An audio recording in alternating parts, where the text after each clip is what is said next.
Friends, आपको अगर किसी ऐसे रूम में रख दिया जाए जिस रूम की दीवारें, बेड, चादर, यहां तक कि आपके कपड़े सब कुछ व्हाइट हो, तो आपको कैसा लगेगा? मान लीजिए कि उस रूम में व्हाइट के सिवा और कोई कलर ना हो, सिर्फ चारों ओर जहां देखो वहां व्हाइट ही रंग हो।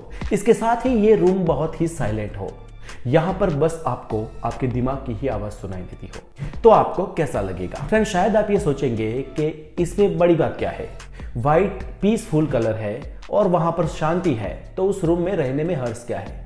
लेकिन आप यकीन मानिए दोस्तों, ये दुनिया की सबसे खतरनाक सजाओं में से एक सजा मानी जाती है, जिसे व्हाइट रूम पनिशमेंट कहते हैं। जी हाँ दोस्तों, ये व्हाइट रूम पनिशमेंट वर्ल्ड की अब तक की हिस्ट्री की सबसे खतरनाक सजाओं में से एक है। और आज के इस वीडियो में हम ये जानेंगे कि आखिर ऐसा तो क्या है इस व्हाइट रूम पनिशमेंट में जो इसे इतना खास, इतना खतरनाक बनाता है। तो मैं हूं हितेश गिरी गोसाई, आप है द नॉलेज के साथ, और चलिए आज जानते हैं कुछ ऐसी बातें जो शायद आपने पहले कभी ना सुनी हो। फ्रेंड्स, आज से नहीं लेकिन सदियों से इंसान को, क्रिमिनल को कुछ ना कुछ कारणों से पनिशमेंट दी जाती रही है, और ये पनिशमेंट जितनी टॉर्चरेबल होगी उतनी ही ज्यादा खतरनाक होगी। दोस्तों, पहले के जमाने में लोगों को सूली पर चढ़ा दिया जाता था, लोगों को कोड़े मारे जाते थे। इसके बाद आज के युग में लोगों को शॉक देकर, लोगों को मारकर, हड्डी तोड़कर ऐसी विविध तरीके से पनिशमेंट दी जाती है, और एट द एंड कुछ गुनहगारों को तो फांसी पर भी चढ़ा दिया जाता है। लेकिन दोस्तों, इन सब के अलावा भी हम रंगों का यूज करके, कलर्स से भी किसी को पनिशमेंट दे सकते हैं। अब वो कैसे? तो फ्रेंड्स, वो व्हाइट रूम पनिशमेंट से किया जाता है। अब आप ये कहोगे कि व्हाइट तो पीस का कलर है, शांति का कलर है, तो उसमें कोई टॉर्चर कैसे हो सकता है? हाँ, अगर ब्लैक कलर है तो मान लो, लेकिन फ्रेंड्स ऐसा नहीं है।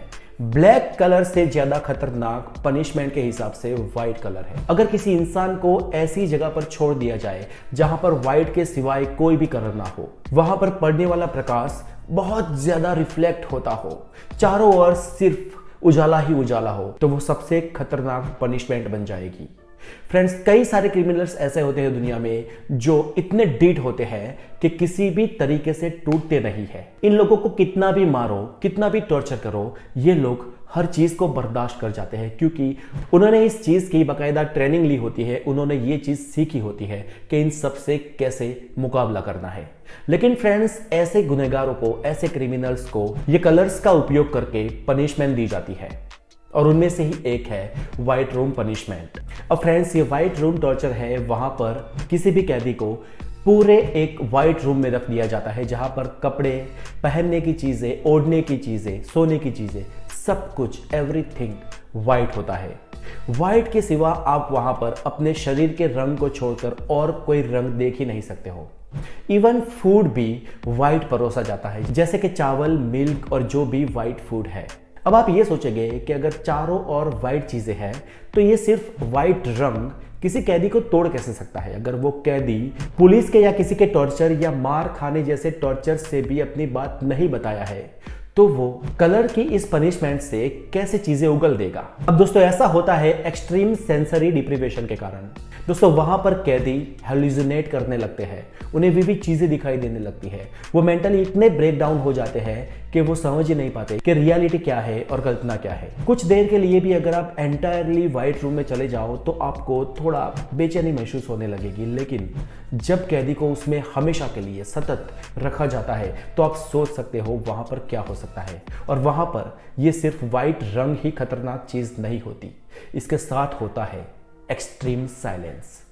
जी हां, शोर से ज्यादा हमें साइलेंस परेशान कर सकती है, अगर वो ओवर में और एक्सट्रीम में हो तो। जहां पर पिन ड्रॉप साइलेंट हो, जहां पर आपको कोई और आवाज सुनाई ना दे, जहां पर लगातार साइलेंस हो और आप अपने शरीर के अंदर के अवयव की भी आवाज सुन सके, ऐसी हालत में सोचिए साइलेंस कितनी खतरनाक हो सकती है। और फ्रेंड्स, ऐसे कुछ खतरनाक कैदियों को टोटली व्हाइट रूम में और उसके साथ ही टोटली साइलेंट रूम में रख दिया जाता है। अब यहां पर फ्रेंड्स, आपके साथ बात करने वाला भी कोई नहीं होता और आप व्हाइट रंग के सिवा कोई और चीज देख भी नहीं सकते। सोचिए ये कितना पनिशेबल होगा। फ्रेंड्स, अच्छे अच्छे लोग यहां जाकर बोलना शुरू कर देते हैं। दोस्तों, ये खतरनाक व्हाइट रूम टॉर्चर सहने वाले कई इंसान इस दुनिया में है। उनमें से एक है आमिर फकरावर। ये आमिर फकरावर ईरान का लड़का था, कुछ 17 साल का तब था, 2004 की बात है। तब वो पब्लिकली ईरान गवर्नमेंट को क्रिटिसाइज करने लगा। इसके जुल्म के रूप में उसे अरेस्ट किया गया। वो अलग अलग 5 जेलों में रहा। उसने जब बाहर आया तो बताया कि मैं विविध जेलों में रहा, मुझे अलग अलग तरीके से मारा पीटा गया, विविध सजाएं, विविध यातनाएं मेरे ऊपर की गई, जो सब कुछ मैं सह गया, लेकिन एक चीज जो नहीं सह पाया वो थी व्हाइट रूम पनिशमेंट। आमिर का व्हाइट रूम पनिशमेंट पे कहना था कि जब इंसान इस रूम में जाता है तो शायद आधा दिन, एक दिन या मैक्सिमम कोई खतरनाक है तो 2 दिन तक यहां पर आसानी से रह सकता है, लेकिन उसके बाद खतरनाक चीजें शुरू हो जाती है। वो इंसान मेंटली इतना टॉर्चर हो जाता है, उसको हेलुसिनेशंस होने लगते हैं, वो इंसान खुद को संभाल नहीं सकता है, मेंटल स्टेट हेल्दी नहीं रह पाता है और वो इंसान इस व्हाइट रूम में पूरा पागल जैसा हो जाता है। आमिर ने कहा कि उसने जब व्हाइट रूम पनिशमेंट में 8 महीने बिताए और उससे जब वो बाहर आया तो वो मानसिक रोगी हो चुका था। इसके बाद सालों तक उसकी ट्रीटमेंट की गई और उसके बाद वो होश संभालने लायक बना। तब उसने ये इंटरव्यू दिया और व्हाइट रूम पनिशमेंट की इतनी खतरनाक हकीकत बताई। इसके अलावा एक पत्रकार भी था जिसने व्हाइट रूम टॉर्चर के बारे में बताया था और इन लोगों की बात से ये लगता था कि ये दुनिया का सबसे खतरनाक टॉर्चर है। कई देश, कई संस्थाएं सच उगलवाने के लिए या अपने मंसूबे पूरे करने के लिए ये चीजें लोगों पर करते हैं, मतलब जो कस्टडी में लेते हैं उन लोगों पर। जब गार्ड्स को लगता है कि ये अपने होश हवास खो चुका है तब उसे वहां से निकाला जाता है और वो इंसान मेंटली इतना सिक हो चुका होता है कि उसे कुछ भी पूछो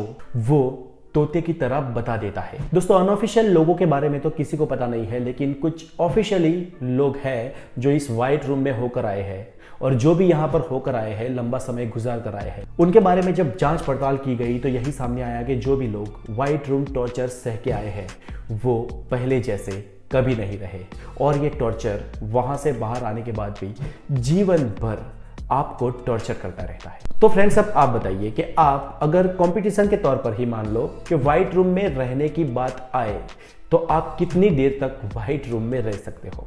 कमेंट करके जरूर बताइए और ये वीडियो आपको कैसा लगा ये भी कमेंट में जरूर बताइए। अपना बहुत सारा ध्यान रखें और मिलेंगे ऐसे ही कोई और इंटरेस्टिंग वीडियो के साथ। तब तक के लिए अपना बहुत सारा ध्यान रखें। Take care.